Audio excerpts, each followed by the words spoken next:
আব্বু বলে ডাক দিল, আমি চিনবো না। আমার মেয়েটা আমারে ডাকলে নাকি আমি চিনবো না, আমার মেয়েও আমারে চিনবে না। ও গো মা, তুমি এই ধরনের শ্রেষ্ঠ নেয়ামত, তোমারই পদ তলে রয়েছে জান্নাত। প্রিয় দর্শকবৃন্দ, আসসালামু আলাইকুম। আপনাদের সবাইকে জানাই আন্তরিকভাবে শুভেচ্ছা এবং স্বাগত। আজকের এই ভিডিওতে আমাদের সকলের প্রিয় হুজুর মিজানুর রহমান আজহারি উনি নারীদের নিয়ে একটি ঐতিহাসিক ওয়াজ মাহফিল করেছেন। এই ভিডিওতে আমরা জানব একজন নারী মা হিসাবে, বোন হিসাবে এবং আমাদের স্ত্রী হিসাবে তার কি দায়িত্ব কর্তব্য এবং তার উপর আমাদের কি দায়িত্ব কর্তব্য, এইসব অনেক গুরুত্বপূর্ণ বিষয়ে আমরা এই ছোট্ট ভিডিও থেকে জানতে পারবো।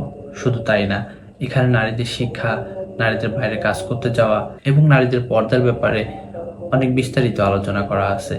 তাই চলুন পুরো ভিডিওটি মনোযোগ দিয়ে শুনি, বুঝি এবং আমাদের ব্যক্তিগত জীবনের উপর প্রয়োগ করার চেষ্টা করি। ধন্যবাদ। চলুন ভিডিওটি শুরু করা যাক। নবী সাল্লাল্লাহু আলাইহি ওয়াসাল্লাম সব সময় নারীদেরকে খুব বেশি সম্মান করতেন, কারণ নারীরা হচ্ছে মায়ের জাত, সম্মানিতা। আর বিশ্বনবী বলেছেন, আল জান্নাতু তাহতা আকদামি উম্মাহাতিকুম, তোমাদের মায়ের পদতলেই তোমাদের জান্নাত। কোন পুরুষের পায়ের নিচে জান্নাত, পিতার পায়ের নিচে জান্নাত, এই মর্মে কোনো হাদিস খুঁজে পাওয়া যায় না। কিন্তু নারী জাতিকে এতটাই মর্যাদা দেওয়া হয়েছে, বিশ্বনবী বলেছেন তোমাদের মায়ের পায়ের নিচে জান্নাত। এই পৃথিবীটাকে যদি 1000 বারও বিক্রি করা হয় তাহলে জান্নাতের একটা চেয়ারের দাম হবে না। এই পৃথিবীকে কয়েক লক্ষ বার বিক্রি করে দিলেও জান্নাতের একটা টেবিলের দাম হবে না। আর যে জান্নাত মায়ের পায়ের নিচে পড়ে আছে, তাহলে ওই পা দুইটার দাম কত? ওই পায়ের দাম টাকা দিয়ে কিনা যাবে না, তাই না? ও গো মা, তুমি এই ধরনের শ্রেষ্ঠ নেয়ামত, তোমারই পদ তলে রয়েছে জান্নাত। ও গো মা, তুমি এই ধরনের শ্রেষ্ঠ নেয়ামত, তোমারই পদ তলে রয়েছে জান্নাত। 3টা কারণে আল্লাহ তাআলা মায়ের মর্যাদা বাড়িয়ে দিয়েছেন পিতার চেয়ে। 3টা কারণে মায়ের মর্যাদা বেশি। নাম্বার 1 হচ্ছে হামালাতহু উম্মুহু, বাবা সন্তানকে পেটে ধরেনি, পেটে ধরেছে কে? মা। ওয়াহানান আলা ওয়াহান, ব্যথার পরে ব্যথা, যন্ত্রণা, জ্বালা, কষ্ট। পেটের এই কষ্টটা, সন্তান ধারণের প্রসবের কষ্টটা বাবা সহ্য করেনি, করেছে কে? মা। ওয়াফিসালুহু ফি আমাইন, 2 বছর বাবা দুধ খাওয়ায়নি, দুধ খাওয়ালো কে? মা। এজন্য মায়ের মর্যাদা বেশি। এজন্য সব সময় বিষ্ণু ঈসা ইসলাম নারী জাতিকে সম্মান দিতেন। বিশ্বনবী নিজের মাকে বেশি দিন পাননি। বিশ্বনবীর বয়স যখন 6, তখন ওনার আম্মাজান পৃথিবী থেকে ইন্তেকাল করেন। মায়ের কবরের সামনে দাঁড়িয়ে বিশ্বনবী শেষ বয়সে অনেক কেঁদেছেন। বিশ্বনবী একবার জিআররানা নামক জায়গায় কুরবানির গোশত বিতরণ করছিলেন, লম্বা লাইন। হঠাৎ তিনি লাইন থেকে একজন বয়োবৃদ্ধা মহিলাকে আলাদা করলেন, আলাদা করে বড় একটা গোশতের প্যাকেট দিলেন। নিজের গায়ের চাদরটা খুলে মহিলাটাকে বসতে দিলেন। মহিলাও বিশ্বনবীর মাথায় হাত বুলিয়ে দিল। সাহাবারা তো অবাক, কে এই মহিলা যে বিশ্বনবীর চাদরের উপরে বসে, বিশ্বনবীর মাথায় হাত বুলিয়ে দেয়, বিশ্বনবী যাকে এত শ্রদ্ধা করে। সাহাবারা বললেন, ইয়া রাসূলুল্লাহ, মান হাযিহিল মারআ, এই নারীটাকে? বিশ্বনবী বললেন, এই নারীটা হচ্ছে আমার দুধমা হালিমা। মায়ের আদর আমি পাই নাই, এই হালিমাতু সাদিয়ার কাছে আমি লালিত পালিত হয়েছে, তার দুধ খেয়ে আজকের আমি তরতাজা নবী মুহাম্মদ। এজন্য বিশ্বনবী নারীদেরকে খুব বেশি পছন্দ করতেন। বিশ্বনবী বলতেন, হুব্বিবা ইলাইয়া মিন দুনিয়াকুম সালাস, তোমাদের এই দুনিয়ার 3টা জিনিস আমার কাছে সবচেয়ে বেশি পছন্দনীয়। এক হচ্ছে আত্তিব, পারফিউম, আতর। বিশ্বনবীর কেউ আতর দিলে বিশ্বনবী ফিরিয়ে দিতেন না, আতর নিতেন। নাম্বার 2 হচ্ছে আন-নিসা, নারীরা। নারীদেরকে বিশ্বনবী পছন্দ করতেন আর বলতেন, আমাকে কোনো ছেলে দিয়ে আল্লাহ দুনিয়াতে বাঁচিয়ে রাখে নাই, তাদেরকে আল্লাহ কেড়ে নিয়েছে, তুলে নিয়েছে, কিন্তু আল্লাহ আমাকে মেয়ের বাপ বানিয়েছে, আলহামদুলিল্লাহ। আমাদের সমাজে অনেকে কন্যা সন্তান হলে আমরা খুশি হতে চাই না, এরকম আছে না নাই? ছেলে হলে খুব খুশি, এলাকার লোকজনদেরকে, পাড়ার লোকদের মিষ্টি খাওয়ায়, বিরিয়ানি খাওয়ায়। আর মেয়ে হলে চেহারাটা বাংলা 5-এর মতো এরকম করে রাখে, অখুশি, নারাজ। কিন্তু বিশ্বনবী বলেছেন, মিন বারাকাতি আল মারআ তাফকিরুহা বিল ইনাস, কোন নারী সে কি বেশি বরকতময় না কম বরকতময়, এটা দেখার জন্য দেখো তার প্রথম সন্তানটা ছেলে না মেয়ে। তার গর্ভের প্রথম সন্তান যদি কন্যা হয়ে যায়, বুঝতে হবে এই মহিলাটার ভেতরে বরকত দিয়ে পরিপূর্ণ করে দিয়েছে কে? আল্লাহ পরিপূর্ণ করেছে। তাহলে কোন ঘরে যদি প্রথম কন্যা সন্তান আসে, ওই ঘরটা আল্লাহ বরকতময় করে দেয়। যতটা কন্যা বাবার জন্য ততটা জান্নাত। সুবহানাল্লাহ, যতটা কন্যা ততটা জান্নাত। এরপরে যখন কারো স্ত্রী হয়ে যায়, ইসলাম বলে খাইরুকুম খাইরুকুম লি আহলিহি, তোমাদের মধ্যে ওই ব্যক্তি, ওই পুরুষ আল্লাহর কাছে বেশি সেরা যে তার স্ত্রীর কাছে সেরা। এজন্য সম্মানিত ভাইয়েরা, যারা আমার কথা শুনছেন, আমরা যদি আল্লাহর কাছে প্রিয় হতে চাই, আমরা কিন্তু আমাদের স্ত্রীদের কাছে প্রিয় হতে হবে, স্ত্রীদের সাথে ভালো সম্পর্ক রাখতে হবে। স্ত্রীকে আগে সালাম দেন, স্ত্রীকে ভালোবাসুন, স্ত্রীর নানা ধরনের কাজের প্রশংসা করুন, দেখবেন ঘরটা জান্নাতের টুকরা হয়ে গিয়েছে।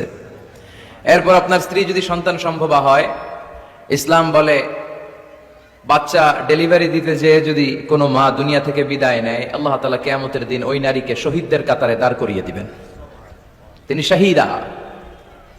আর সহি সালামতে যদি বাচ্চা ডেলিভারি হয়ে যায়, ইসলাম বলে আল জান্নাতু তাহতা আকদামি উম্মাহাতিকুম, তোমাদের এই মায়ের পায়ের নিচে তোমাদের জান্নাত আমি লিখে দিলাম। সুবহানাল্লাহ।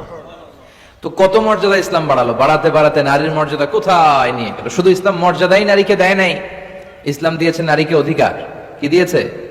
এখন অনেকে পত্র পত্রিকায়, মিডিয়াতে, টক শোতে ওরা বলতে চায় ইসলাম নারীকে ঠকিয়েছে, ইসলাম নাকি নারীকে অধিকার দেয় নাই। আমার প্রিয় বোনেরা, যাদের কানে আমার মাইকের আওয়াজ যাচ্ছে, খবরদার এই সমস্ত ধোঁকাবাজদের কথা শুনবেন না।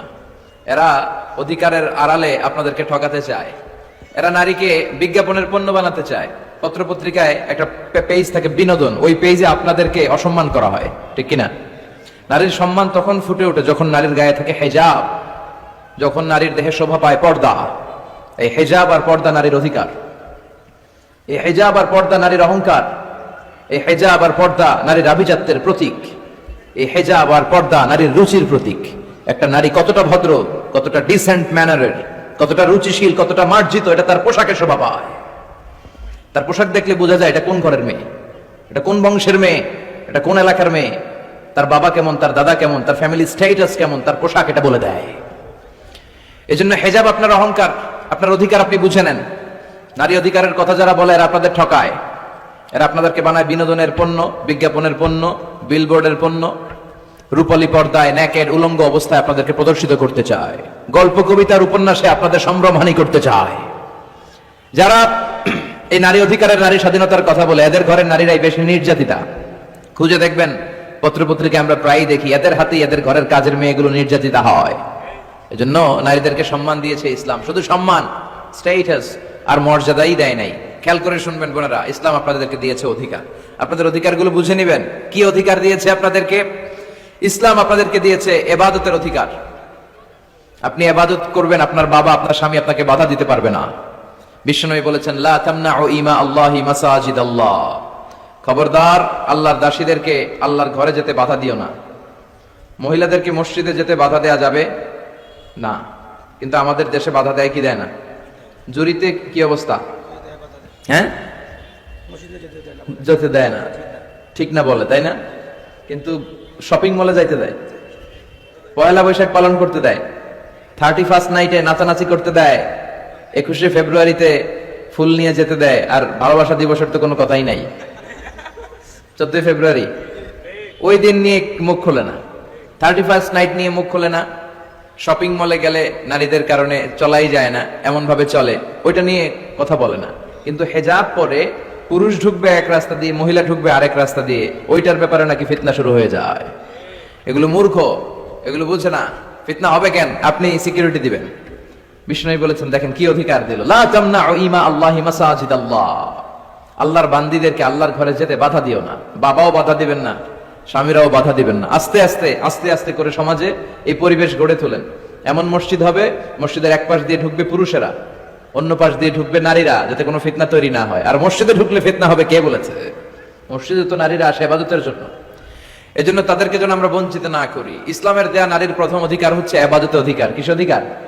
ইবাদতের অধিকার। নারীদেরকে বাধা দেয়া যাবে না। ইসলাম নারীকে 2 নাম্বার যে অধিকারটা দিয়েছে সেটা হচ্ছে উত্তরাধিকার সম্পদে সম্পদ পাওয়ার অধিকার। বাবার কাছ থেকে সম্পদ শুধু ছেলেরাই পায় না, মেয়েরাও পাবে। এটা কার আইন?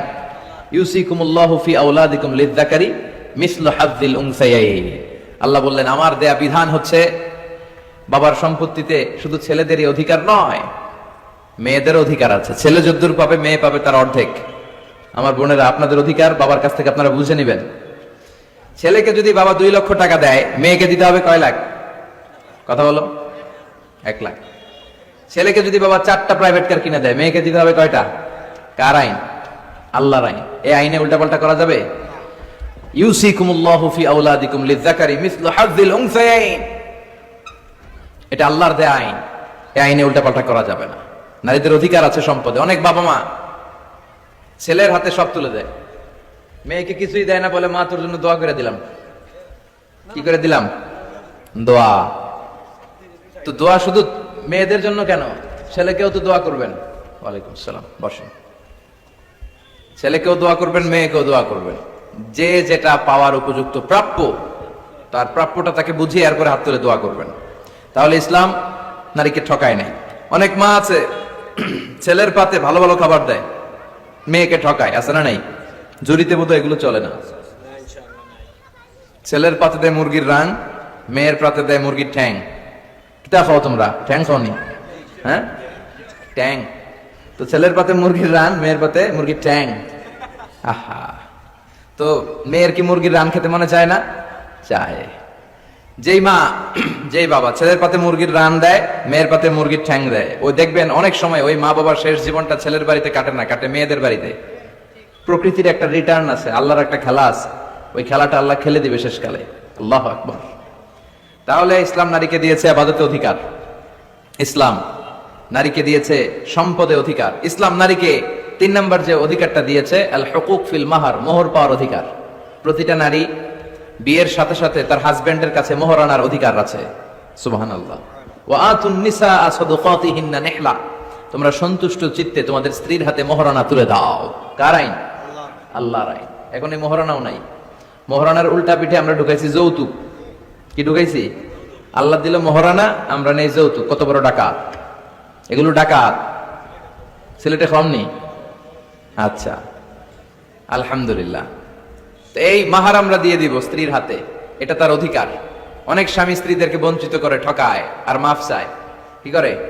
কত বড় ডাকাত! বাসর রাত হচ্ছে ভালোবাসার রাত, বেটা ভালোবাসা হবে খালি। ওই রাতের পা ধরে মাফ চাকে, মাফ করি দাওয়ারে। আহা, বুঝলো না ইসলামটারে, চিনলো না, শিখলো না। এজন্য মোহরানা দিতে হবে স্ত্রীকে। আল্লাহ বললেন নেহলা, সন্তুষ্ট চিত্তে দিবি, মনের মধ্যে যেন খুঁতখুঁতি না থাকে। ফ্যামিলিটারে বরকতময় করে দিবে কে? আল্লাহ ফ্যামিলিটারে বরকতময় করে দিবে। তাহলে মোহরানার অধিকার দেখেন কত অধিকার দিল। 4 নম্বর ইসলাম নারীকে দিয়েছে হুকুক ফিত তালিম, শিক্ষার্জনের অধিকার, জ্ঞানার্জনের অধিকার। জ্ঞান অর্জন শুধু আমরা করব না, আপনার ছেলেকে স্কুলে পাঠান, শুধু এতটুকু না, আপনার ছেলেকে এবং আপনার মেয়েকে উভয়কে স্কুলে পাঠান। আপনার ছেলেকেও মাদ্রাসায় পাঠান, মেয়েকেও মাদ্রাসায় পাঠান। জ্ঞান অর্জন তার অধিকার। বিষ্ণু বলেছেন তলাবুল ইলমি ফারিদাতুন আলা কুল্লি মুসলিম ওয়া মুসলিমা, প্রত্যেক মুসলিম নারী পুরুষ উভয়ের জন্য জ্ঞান অর্জনকে ফরজ করে দিয়েছে কে? এটা ফরজ। পুরুষরাও যেমনি শিক্ষিত হবে, নারীরাও শিক্ষিত হবে। নারীর শিক্ষিত হতে কোনো বাধা নাই, যে কোনো পেশা গ্রহণে নারীর বাধা নাই। শর্ত হচ্ছে নারীকে হেজাব মেনটেন করতে হবে, পর্দা মেনটেন করতে হবে, তার সেফটি এন্ড সিকিউরিটি এটা নিশ্চিত করতে হবে। তার ওয়ার্কিং প্লেসে যদি সেফটি সিকিউরিটি থাকে, হেজাবের সাথে সে ব্যবসায়ী হতে পারে, সে চাকরিজীবী হতে পারে, সে ডাক্তার হতে পারে, সে ইঞ্জিনিয়ার হতে পারে, সে সব হতে পারে। এই অধিকার নারীকে দিয়েছে কে? আল হুকুক ফিত তালিম, শিক্ষার্জনের অধিকার, জ্ঞানার্জনের অধিকার ইসলাম নারীকে দান করেছে। 5 নম্বরে ইসলাম নারীকে দিয়েছে হুসনুল মুআশারা, ভালো আচরণ পাবার অধিকার।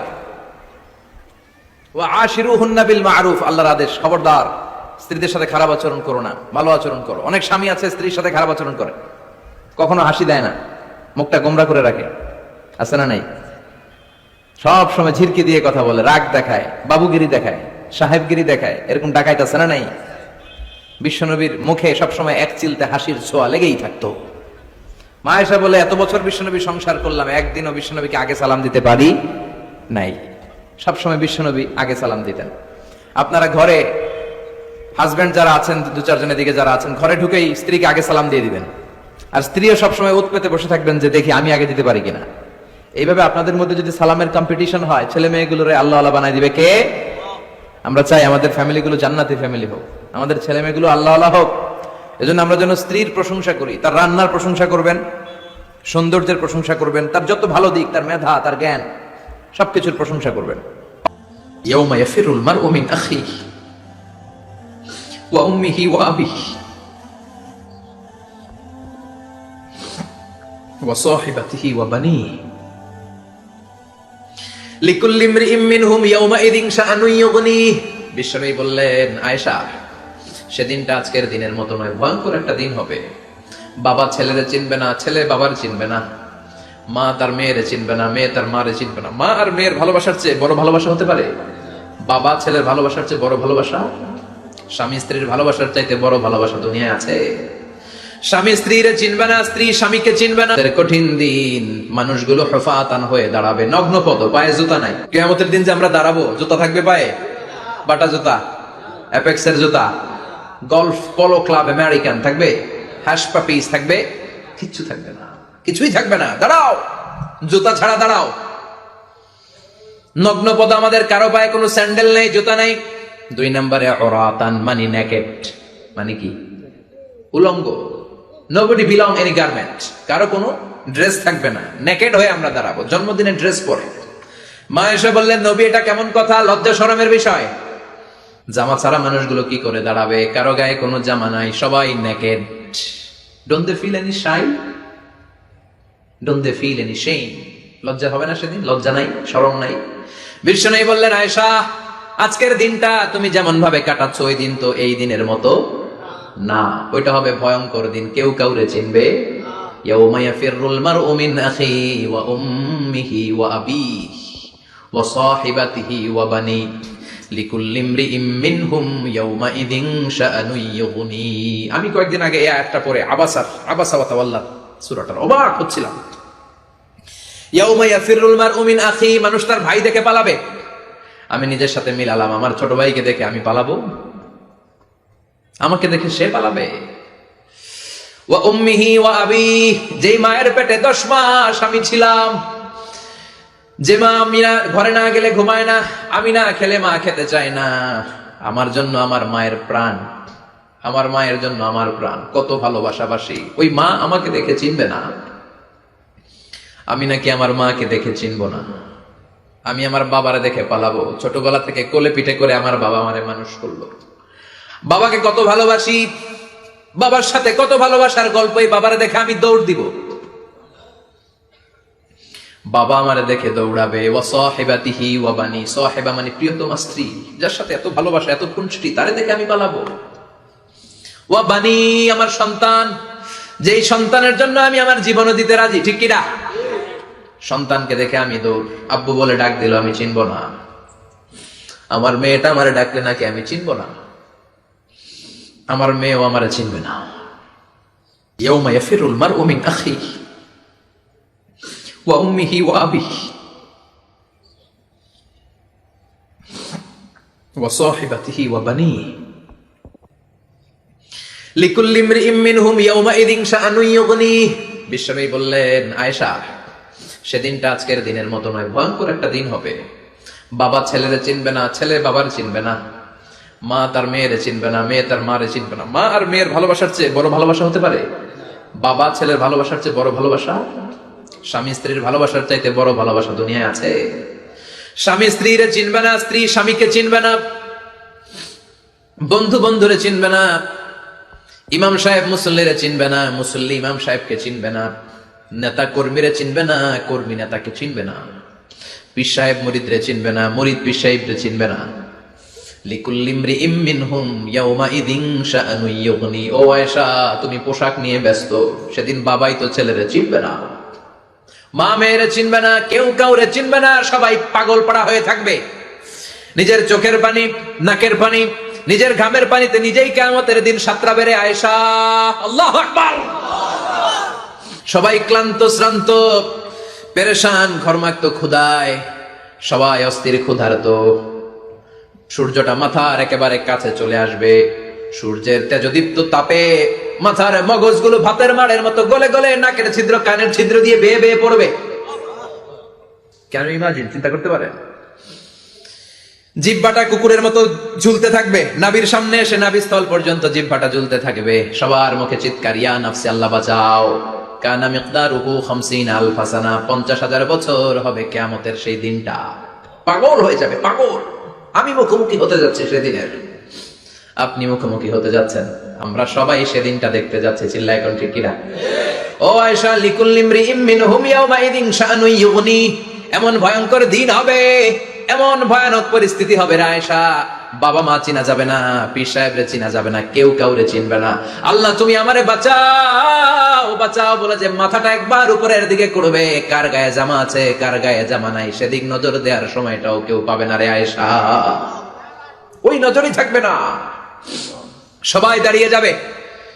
আল্লাহ বললেন কাআন সাফসাফা, লেভেল প্লেন ফিল্ড আমি করে দেব। লা তারা ফিহা আওয়াজান ওয়ালা আমতা, উঁচু নিচু নাই, একেবারে সমান। কিয়ামতের ময়দানটা কেমন হবে? চিৎকার করে বলেন কেমন হবে? সমান হবে, সবাই দাঁড়াবে। পাগল পাড়া হয় আর দাঁড়াতে পারে না। কতক্ষণ দাঁড়াবো আমরা? 50,000 বছর আমাদের দাঁড়িয়ে থাকতে হবে। মানুষ পাগল হয়ে সাইয়েদনা আদমের কাছে যেয়ে বলবে, ও সব নবীদের পিতা, আদি পিতা, আর তো দাঁড়িয়ে থাকতে পারি না। আল্লাহরে বলেন বিচার কার্য শুরু করতে। এসপার ওসপার একটা হয়ে যা, হয় জান্নাতি নয় জাহান্নামী, আগে বিচার শুরু করতে বলে। সাইয়েদনা আদম বলবে আমি পারবো না, কারণ নবীও উম্মত চিনবে না, উম্মত নবী চিনবে। সবার এক জিকির, ইয়া নাফসি। সবার জিকির কি? আরো জোরে বলেন কি জিকির? সেদিন কিন্তু নবীরা উম্মতকে চিনবে না, উম্মত নবী চিনবে না। তাইলে পীর আর মুরিদের তো কোনো সম্পর্কই থাকবে না। চিল্লায় কোন ঠিক কিনা? চিনবে না, কেউ কারো পরিচয় দিতে চাইবে না। ভয়ানক এক পরিস্থিতি। এজন্য এটারে বলে কিয়ামতের ময়দান। দুনিয়াতে কোনো ভয়ঙ্কর পরিস্থিতিতে আমরা বলি কিয়ামত। কি বলি? কিয়ামত। সাইয়েদনা আদম বলবে আমি পারবো না, আমার কাছে এসে লাভ নাই, তোমরা নূহ আলাইহিস সালামের কাছে যাও। সাইয়েদনা নূহ বলবে পারবো না, ইব্রাহিম আলাইহিস সালাম বলবেন পারবো না, মুসা আলাইহিস সালাম বলবেন পারবো না, সাইয়েদনা ঈসা আলাইহিস সালামও বলবেন পারবো না। তবে ঈসা আলাইহিস সালাম বলবেন শোনো, এত জায়গায় দৌড়ে যে কোনো লাভ নাই, জায়গা মতন যাও, কাজ হতে পারে। সবাই বলবে কোন জায়গা বলে দেন। সাইয়েদনা ঈসা আলাইহিস সালাম বলবেন আজকের এই কঠিন দিনে আমাদের সবার বিপদ, এই বিপদের দিনে কেউ আল্লাহর সামনে দাঁড়াতে পারবে না একজন ছাড়া। ওনার নাম হলো মুহাম্মাদুর রাসূলুল্লাহ সাল্লাল্লাহু। বিশ্বনবী মাকামে মাহমুদে তখন সিজদায় পড়ে থাকবেন। আমরা খুঁজতে থাকবো বিশ্বনবীকে এই কঠিন দিনে, বিপদের দিনে নবীকে আমরা মাকামে মাহমুদে পেয়ে যাব। বিশ্বনবী সিজদায় পড়ে থাকবেন আর কাঁদতে থাকবেন। 50,000 বছর ওনার সিজদাটা লম্বা হবে। এই 50,000 বছর আমাদের জিকির হবে ইয়া নাফসি ইয়া নাফসি, আল্লাহ আমারে বাঁচাও। আর এই 50,000 বছর বিশ্বনবী জিকির করবেন ইয়া উম্মতি ইয়া উম্মতি, আল্লাহ আমার উম্মতকে বাঁচাও, আমার অনুসারীদেরকে বাঁচাও, আমার পেয়ার উম্মতদেরকে তুমি মাফ করে দাও। বিশ্বনবীর কান্না আল্লাহ আর সহ্য করবেন না। সবাই যে বলবে ও নবী, সব নবীদের কাছে ব্যর্থ মন নিয়ে ফিরে এলাম, আপনি কিছু করেন। আল্লাহ বলবেন নবী আর কাঁদবেন না, আপনার কান্না আমার সহ্য হয় না, আপনি মাথা তোলেন, একটু তুলেন মাথা। এরফা রাসাক, নবী মাথা তুলেন। সাল তুতা, আমার কাছে কি চাইবেন বলেন আমি দেই। ওয়াশফা তুশাফা, শাফাত করেন ও নবী, যার জন্য সুপারিশ করবেন তবে তাদের জন্য সুপারিশ করা হবে যারা দুনিয়ার বুকে কোনো বেদাত তৈরি করে নাই। বিশ্বনবী যা যা শিখিয়েছিলেন ইসলামটারে ওইভাবে মেনেছে, নতুন কিছু ঢুকায় নাই। এদের জন্য বিশ্বনবী দাঁড়িয়ে সুপারিশ করা শুরু করে দিবে। কবুল করবে কে? ওয়াশফা তুশাফা, নবী সুপারিশ করেন, আমি কবুল করে নেব। বিশ্বনবী দাঁড়িয়ে বলবেন মাবুদ লিকুল্লি নবিয়্যিন দাওয়া মুস্তাজাবা, এই দুনিয়াতে সব নবীকে আপনি স্পেশাল একটা দোয়া করার অনুমতি দিয়েছেন, দোয়াটা করলেই কবুল করে নিয়েছেন। আর ওই স্পেশাল দোয়াটা দুনিয়ার সব নবীরা দুনিয়ার বুকেই করেছে, একমাত্র আমি করি নাই। সুবহানাল্লাহ বলেন। ওয়া ইন্নী আখতাবিউ দাওয়াতি শাফাআতান লিউম্মতি ইয়াউমাল কিয়ামা, আমি আমার দোয়াটা কিয়ামতের এই কঠিন দিন আমার গুনাহগার উম্মতের জন্য রেখে দিয়েছি। বিশ্বনবী তখন সুপারিশ করতে শুরু করবেন, চিৎকার করে পড়েন আল্লাহু আকবার। এরপরে আল্লাহ বললেন ফাআম্মা মান সাকুলাত মাওয়াজিনুহু ফাহুয়া ফি ঈশাতির রাদিয়াহ ওয়া আম্মা মান খাফফাত মাওয়াজিনুহু ফাউম্মুহু হাওিয়া ওয়া মা আদরাকা মা হিয়া নারুন হামিয়া। পড়েন আল্লাহু আকবার। সবাই আমরা দাঁড়িয়ে যাব, বিশ্বনবী সুপারিশ শুরু করবেন, বিচার শুরু হয়ে যাবে। ফাআম্মা মান সাকুলাত মাওয়াজিনুহু ফাহুয়া ফি ঈশাতির রাদিয়াহ, বিশাল আল্লাহ বিচার কার্যক্রম শুরু করবেন। মিজানের পাল্লা বসাবেন, কি বসাবেন? আল্লাহ তাতাগাউ ফিল মিজান, আমার নামে নাম, আমার নামে নাম, মিজান বসাবে, মিজান দাড়ি পাল্লা। আসলে এটা সুন্দর অর্থ হচ্ছে নিক্তি পাল্লা। অর্থ কি? দাড়ি পাল্লা চিনেন? আলু বিক্রি করে, লাউ বিক্রি করে, চাল মাপে ডাল মাপে দাড়ি পাল্লা দিয়ে, কি দিয়ে? কিন্তু কিয়ামতের এটা হবে নিক্তি পাল্লা। নিক্তি পাল্লা দিয়ে স্বর্ণ মাপে। কি মাপে? চাল বিক্রির সময় 2-4টা চাল বেশি গেলেও লস নাই, কম গেলেও যে কিনছে তার লস নাই। কিন্তু স্বর্ণ বেচার সময় যদি স্বর্ণের কণা চলে যায় বেশি, আমও শেষ, চালাও। এজন্য স্বর্ণ দাড়ি পাল্লায় মাপে না, কারণ এটা ক্ষুদ্রাতি ক্ষুদ্র হিসাব করতে হয়। এটা মাপে কোন পাল্লায়? নিক্তি পাল্লায়। এক কণা স্বর্ণ পড়লেও এটা মিটারে উঠবে। দাম কত? চিৎকার করে বলেন ঠিক কিনা? আল্লাহর মিজানের পাল্লা এমন পাল্লা, ফামান ইয়ামাল মিসকালা যাররাতিন খাইরান ইয়ারা ওয়া মান ইয়ামাল মিসকালা যাররাতিন শাররান ইয়ারা। যাররা পরিমাণ ভালো কিছু করলে সেটাও নিক্তি পাল্লায় আমরা দেখব, যাররা পরিমাণ খারাপ করলেও দেখব। যাররা, যাররা চিনেন? অণু। যাররা মানে সবাই বলেন আরো জোরে, বস্তুর ক্ষুদ্রতম একক, যেটা সহজে দেখা যায় না। যাররা বুঝায় আমি এভাবে, শীতের দিন টিনের ঘর আছে কাদের? দেখি হাত তোলেন তো। টিনের ঘর, মাশাআল্লাহ, আপনারা সুখী মানুষ, হাত নামান। বিল্ডিং এর বাড়ির চেয়ে টিনের ঘরে কিন্তু সুখ বেশি, জানেন? অনেক সুখ। টিনের ঘরে চালের মধ্যে ছিদ্র থাকে না? কথা কয় না? শীতের দিন সকালে দেখবেন ওই ছিদ্র দিয়ে সূর্যের একটা চিকন সূর্যের রশ্মি ঢুকে, পুরো ঘর অন্ধকার, কিন্তু ওই জায়গাটাতে ছিদ্র, সূর্যের আলোটা চিকন হয়ে পড়ে নিচে, দেখছেন? ওটার কাছে যাবেন, কাছে গেলে দেখবেন ছোট ছোট ছোট ছোট ধূলিকণা দেখা যায়। অন্য কোথাও এগুলো দেখা যায় না, কিন্তু ওইটা, ওই চিকন ছিদ্রটা সামনে দাঁড়ালে ধূলিগুলো উঠতেছে, দেখছেন? ওইটাকে আরবিতে বলে যাররা। ওইটা কি বলে?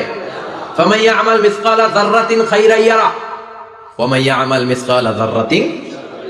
ওই ধূলিকণার যাররা পরিমাণ ভালো করেছো, ওইটা আল্লাহ ছাড়বে না, আমলনামায় তুলে দিবে। সুবহানাল্লাহ পড়েন। ওই ধূলিকণা পরিমাণ খারাপ করলেও আমলনামায় তুলে দিবে কে?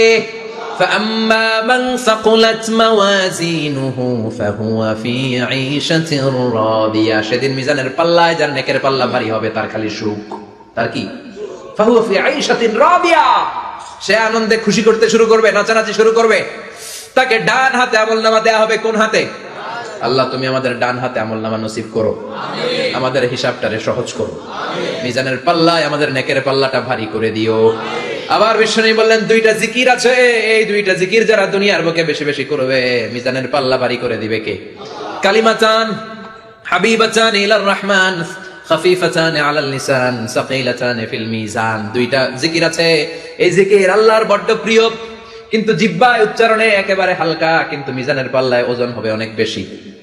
সুবহানাল্লাহ পড়ে। আল্লাহর কাছে প্রিয়, জিহ্বায় হালকা, কিন্তু মিজানের পাল্লায় রাখলে উহুদ পাহাড়। তার প্রথম জিকিরটা হলো সুবহানাল্লাহি ওয়া বিহামদিহি, দ্বিতীয়টা হলো সুবহানাল্লাহিল আযীম। পড়েন সুবহানাল্লাহি ওয়া বিহামদিহি, সুবহানাল্লাহিল আযীম। পড়তে রাজি আছেন? ফাআম্মা মান সাকুলাত মাওয়াজিনু, মিজান শব্দের প্লুরাল হচ্ছে মাওয়াজিন, মিজানের প্লুরাল কি? ফাআম্মা মান সাকুলাত মাওয়াজিনু, যাদের মিজানের পাল্লা ভারী হয়ে যাবে তাদেরকে ডান হাতে আমলনামা দিবে কে? আল্লাহ তুমি আমাদেরকে ডান হাতে আমলনামা দিও, আমাদের হিসাবটা সহজ করে দিও, আমাদের বিচার তুমি করতে যেও না। রোজ হাসরে হে আল্লাহ আমার করোনা বিচার, আল্লাহ করোনা বিচার। বিচার করলে আমাদের বাঁচার উপায় আছে? বিষ্ণু বলেন, মান নুকিশা উযযিবা। সেদিন আল্লাহ যার নুকিশা মানে নিকাশ করবেন, হিসাব নিকাশ। মান নুকিশা উযযিবা, যার হিসাব নিকাশ আল্লাহ নিতে শুরু করবে, উযযিবা তার শাস্তি দিবে, ধরে ছাড়বে। আর যারে মাফ করে দিবে তার আনন্দের শেষ নাই, ঠিক কিনা? রোজ হাসরে হে আল্লাহ আমার করোনা বিচার, আল্লাহ করোনা বিচার। এটা কিন্তু দোয়া, জানেন? বিচার চাহি না তব দয়া চাহি এ গুনাহগার, আল্লাহ করোনা বিচার। আমি জেনে শুনে জীবন ভরে পাপ করেছি পরে পরে, এখন আশা নাই যে যাব তোহরে বিচারে তোমার, আল্লাহ করোনা বিচার। পড়েন পড়েন, রোজ হাসরে হে আল্লাহ আমার করোনা বিচার, আল্লাহ করোনা বিচার। পড়েন আমিন। আমাদের আমলনামা ডান হাতে দিয়ে দিও, পড়েন আমিন। ফাআম্মা মান উতিয়া কিতাবাহু বিয়ামিনিহি ফাসাউফা ইউহাসাবু হিসাবান ইয়াসীরা। যাদের আমলনামা ভারী হবে, নেকের পাল্লা ভারী, সামনে থেকে সা করে উড়ে উড়ে আমলনামাটা আসবে, এসে ধপাস করে ডান হাতে বসে পড়বে। সুবহানাল্লাহ। আল্লাহ আমাদের নসিবে যেন এটা ঘটে, জোরে পড়েন আমিন। উজুহু ইয়াউমা ইযিম মুসফিরা, দাহিকাতুম মুস্তাবশিরা, সেদিন চেহারা হবে আলোকোজ্জ্বল, চেহারা হবে